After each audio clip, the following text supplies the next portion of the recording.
Hello guys. How's project one going? Anyone finish it? Project one? Anyone started with homework two? Anything like not clear or question? Can you go over when we're talking about the spanning tree and turning on and off, and this is like not the best. Can you go over that part? Yeah, I'll go over it again. Anything else? Okay, so next one, I think I'm going to need some, right? So, yeah, let's just do a pretty simple overview of what we have learned so far. So this one is basically the network. I do have one question. Oh, okay. Yeah, so for 2 points in the presentation, is the length of the asset like the embroidery? That's Yeah. that's Alright, so very simple overview of what we have learned so far. So the network is basically like different layers of the technology. In the app layer, we have application, and then transport layer, we have TCP, that kind of things. And then network layer, we have IP for regular routing things, moving things from one network to another. And we have ICMP to detect the errors inside the networks. And then it's the link layer. And to do the inter-network routing, we use routers from one network to another network. And within the same network, we just use switches, bridges, and hub to do the intra-network routing kind of thing. So in the network layer, we talk about IP. So what's the task of IP? Any idea? Okay, so it's almost clear. So first thing is addressing. We need to know like who is the source, who is the destination, and how we're going to move one thing to the other. That's one task of IP. And another thing is fragmentation. If we got like very huge chunk of frame, we want to chop it into small chunks in case like other networks do not have that big capacity to just deliver the entire thing. And the third thing is we have some kind of network error detection by the checksum inside the IP. So who's using IP? Router. Router is based on IP, and the only task each router do is like just get the packet and decide which one is the next hop it's gonna go into. So that's a task of router, one of the tasks of router. So an important thing inside so in today's lecture we talk about the IP addressing, right? So IP addressing is, let's start from the classic example, IPv4. IPv4 is basically a 32-bit. It's basically a 32-bit address, and we can write it as a 4 decimal number like this. And in the real life, in the classical way, the IPv4 address was actually divided into 2 chunks, 2 parts. Not necessarily like this, but it's just the network name and the host name.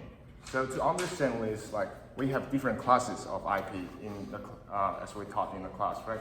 We have class A, we have class B, we have class C. Anyone knows how to tell which class the IP address belongs to? Yeah, it's just like, when do you see the first one? First one.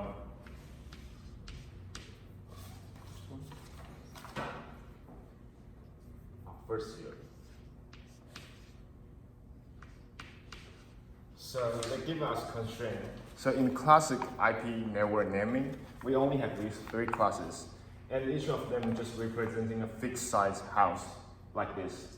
We do not have any other size. And when you got assigned with an IP address, like say you're an internet service provider, you got assigned with an IP, and then all the thing you got is just like the host you got left with given the network address, the class you belong to.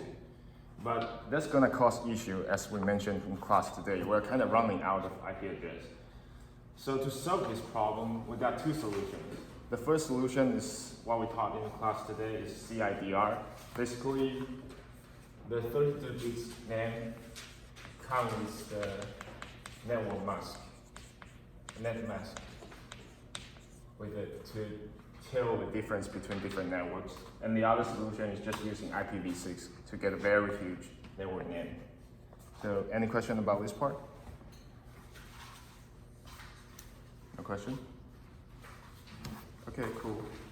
Then we can move on to the region scanning tree.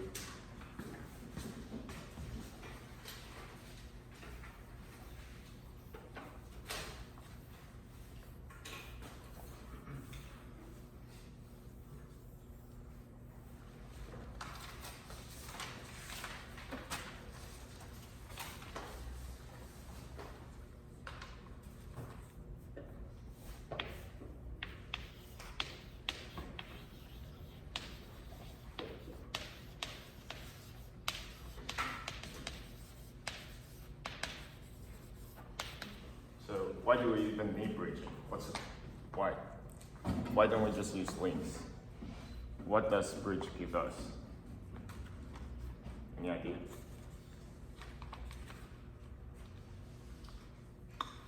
Do you know? Nowadays, bridges. What's it? Why do we need bridges instead of links? Like, why do we need to use bridge? It's like mostly bridges are used to give multiple interfaces. Yeah, like if we have link, we only So connect bridges wire. need one to one, yeah. Yeah. So if we only have link, let's say this is a laptop here, and with link we can only do something like this. Or say there is a wire, we connect the things here. That's what we can have with link. But after we got like a bridge, we can connect the host on different buses within the same local network. So, give an example.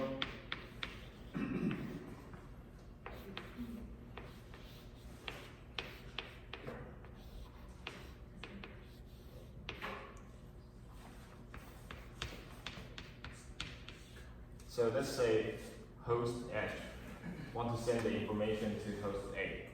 Who's gonna hear this message? Everyone on the right, everyone, What's it? everyone on the right, and Right. everyone on the left. Except H to A, right? How about this one? They would see this. It would. Wait, sending to who? So H is trying to send the information to A. Is this when there's no like Selective. tables like populated yet? Yeah, the bridge is still empty right now. So at first start, the bridge knows nothing, and you don't know like who's resident in which network. So when H shout out to B, he say like I want to send to A, but B doesn't know that. So he's gonna just plot all the information to the networks it connects to. So everything here and everything here, you just hear the message like this information is for A. And at the same time, the B knows that this is the B's routing forwarding table.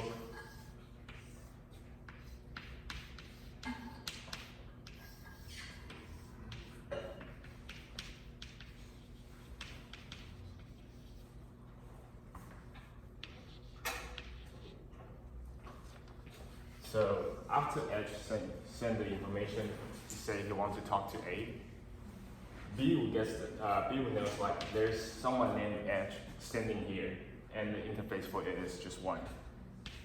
So the next time when A receives the message and he confirms it's from H, you want to send an acknowledgement. So you shout out again, and then who's gonna receive the message this time? Yes, yes.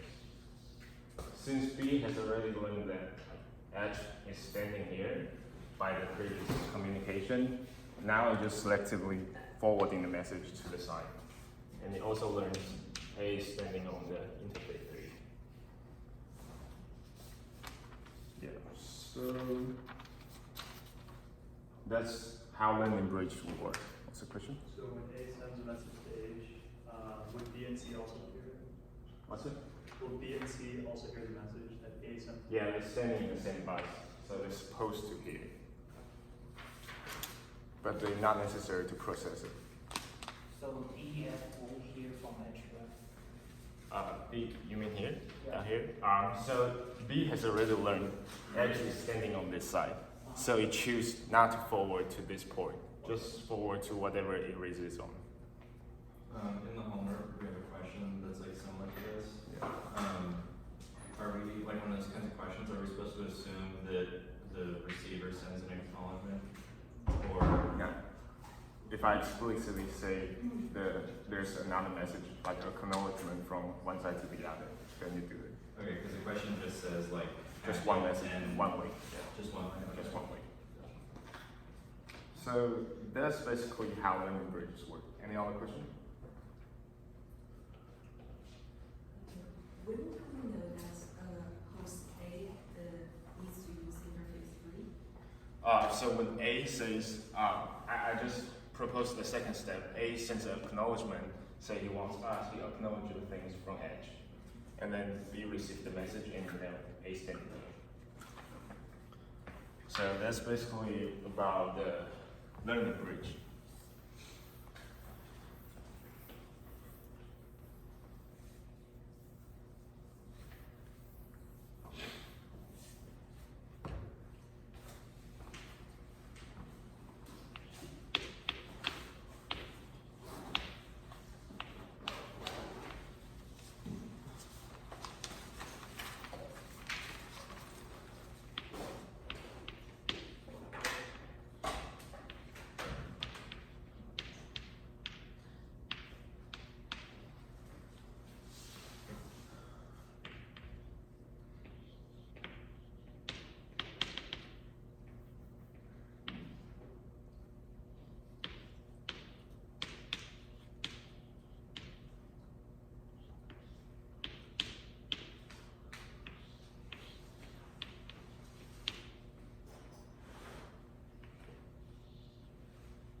Okay, can everyone see this picture here? All good? Okay, so I'll give you 2 minutes to think about following question.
All right, think about these questions based on this graph. What? Which one?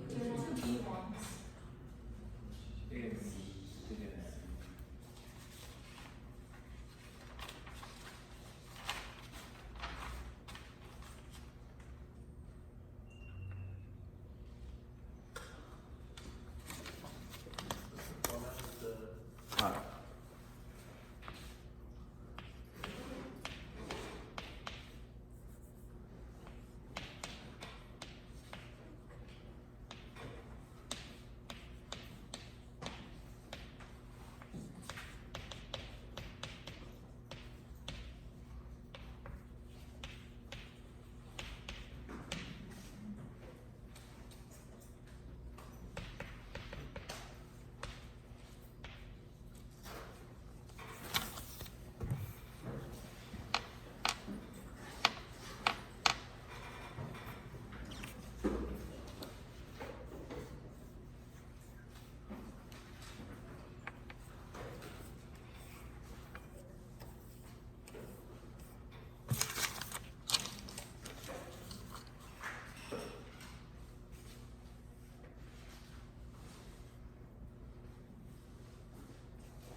Everyone done?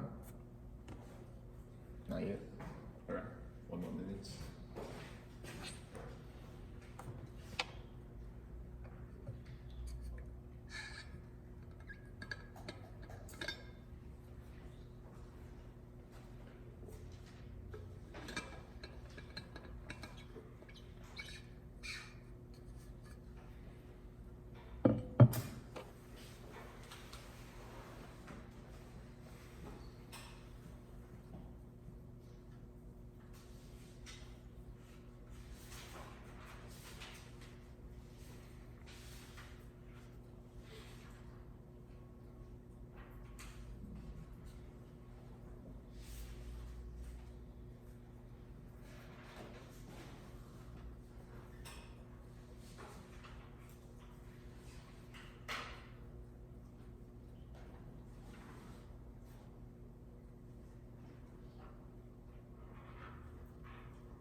Alright, now share with your neighbors what's the answer of these 4 questions.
Alright.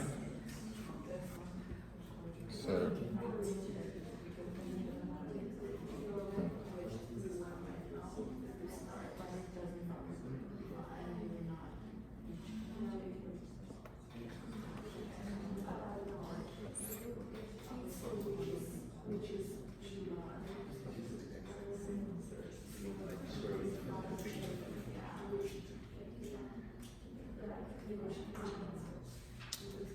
Alright, cool. Let's do this together.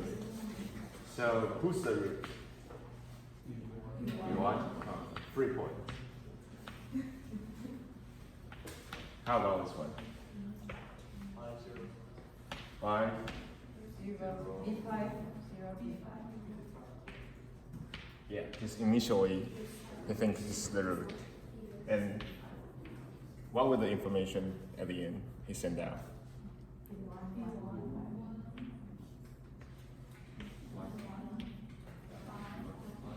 Awesome.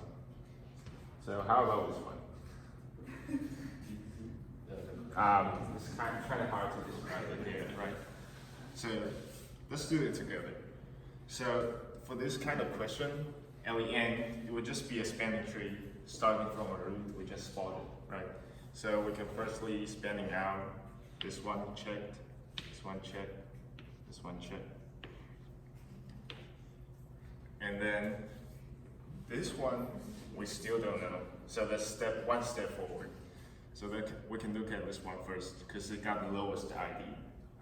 So let's start from B2, so you can connect to C, all right. And who else? Nothing. And the next thing we do is B4, which got the lowest ID. So we got J check, this one check. And then we suddenly find out the thing B6 is connecting to has already been taken. It doesn't need to be here. So these 2 ports will be activated.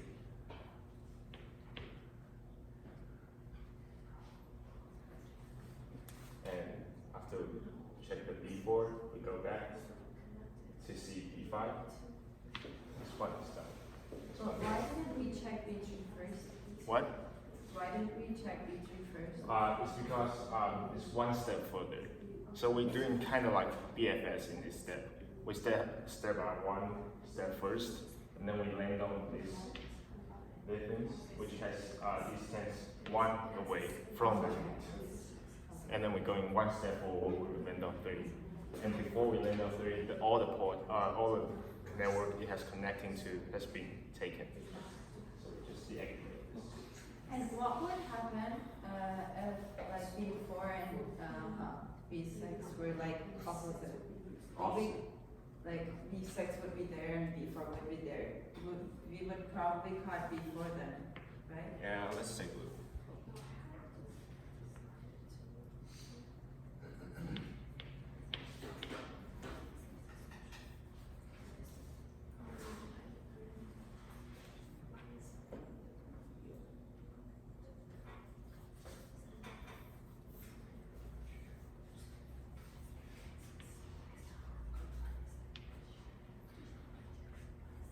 So everything will be the same initially for the root, right? So we still check this. And then we step one step further. The third thing we're gonna do is still B2. So B2 connecting C, network C, done. What's the next lowest? We take a look at 4, right? 4 will connect to I, done. And then 6, wait, 5 first.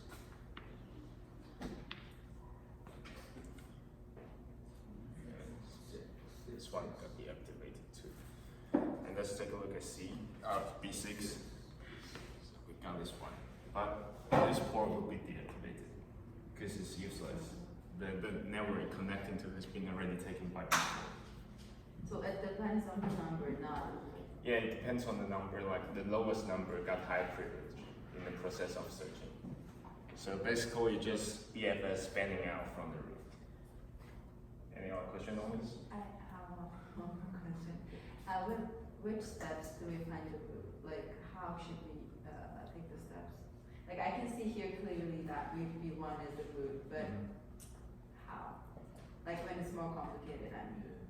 Just the lowest ID would be the root. The one in B3 is B1.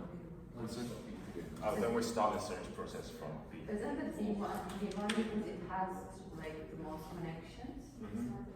But it could be also B5 with the most.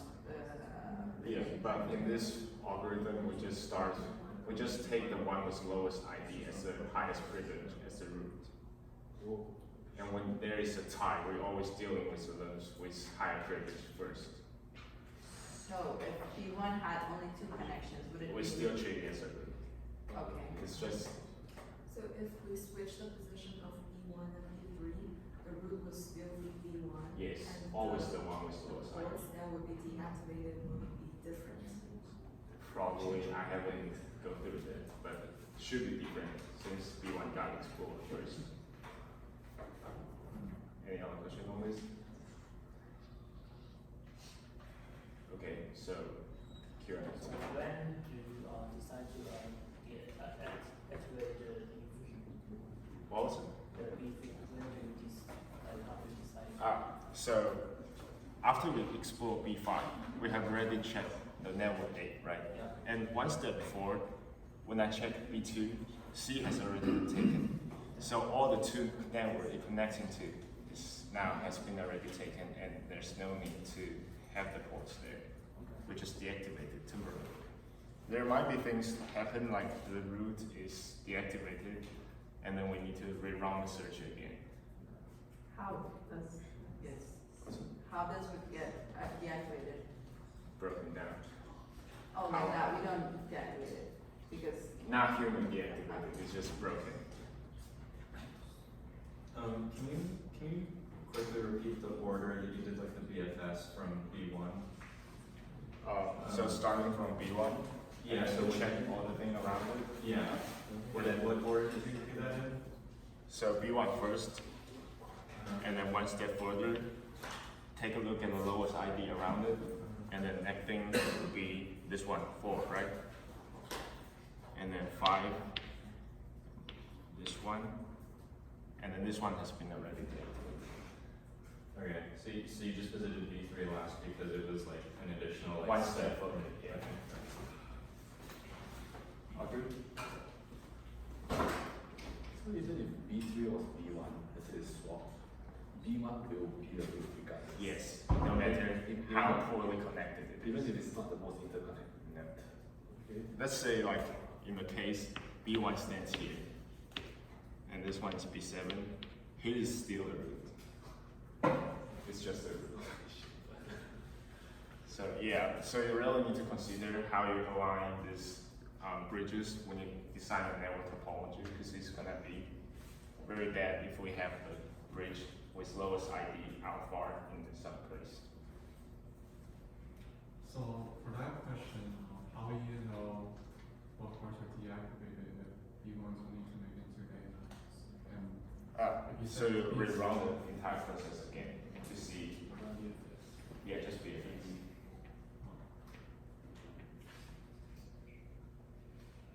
Any other questions? By root fails, does that mean we need to ignore the roots and its Yeah. ports?